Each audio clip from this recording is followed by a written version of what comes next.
PMI is not evil. It is a tool, and the beauty of it is it allows us to not put 20% down.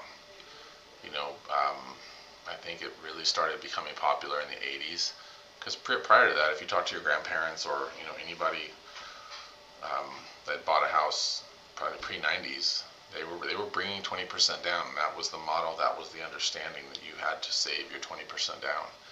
And so now, like I said, we can do down payment assistance, we can do 3% down, 3.5% down, so the barrier to entry to purchasing a home is much lower than it has ever been in the past.